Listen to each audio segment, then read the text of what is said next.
And, some people may ask, well, what does this have to do with addiction? And my answer would be everything. In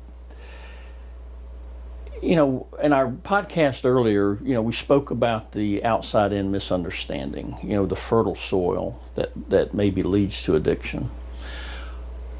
Well, when we start having an understanding about our innate health, and that we're always coming back to our health if we just allow ourselves to, that what takes us off of our health, mental health, is thought.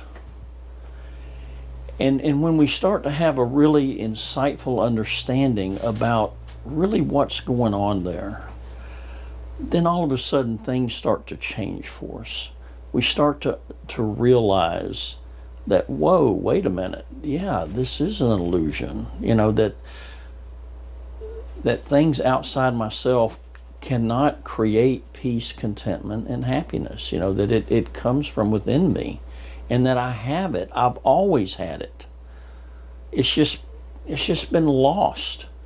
And it was lost, through addiction.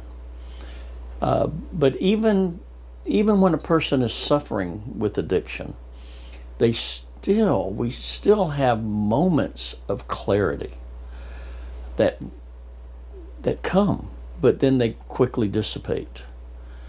And so, when that understanding changes the game. It does. And I kind of want to go back to why this seems so difficult. It would, for some people, to really grab a hold of as something that's really applicable to addiction. And that's because we're not talking about a doingness. What we're talking about is an understandingness. And for every ailment under the sun, and addiction is no different, I think that we're culturally conditioned that we have to do something about everything. And so to have this understanding that's really such a game changer, as Barnett said, it feels a little funny to some people. What we hear a lot is, okay, I get it, well, what do I do? And most folks aren't comfortable with the idea that you don't have to do anything. It's just about getting a deeper understanding, particularly coming from the space of addiction where everything is instant. Every feeling has to be followed by an action. Anytime I'm uncomfortable, I need to use something to get out of discomfort. Anytime I'm really happy, I have to use something to amplify that happiness or to moderate it, whatever the case may be. This idea of understanding something and letting what happens next organically follow can seem really foreign. But what we're talking about here is really a process of transformation rather than this instant fix. And what happens through a process of transformation is the solution that we get is sustainable, it's long lasting. It's a different way to see ourselves and to see the world around us. It changes our relationship to ourselves, to our thinking, and to everything else. The way that I like to think about it is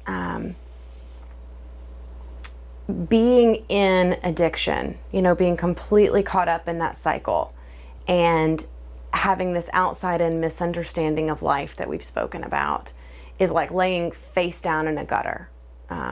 It seems really hopeless and you can't see anywhere to go. Coming to an inside-out understanding of innate health and where our happiness and our well-being are truly coming from is like turning over in that gutter. It does not change anything about where you're sitting in the moment, but it changes your outlook. You can see the sky, you can see what's happening around you in the world. And that in itself is going to inherently change your possibilities and your next steps. You go about life differently when you can see the sky, when you can see what's coming next, when you can see what's always been there, even when we're laying in the gutter.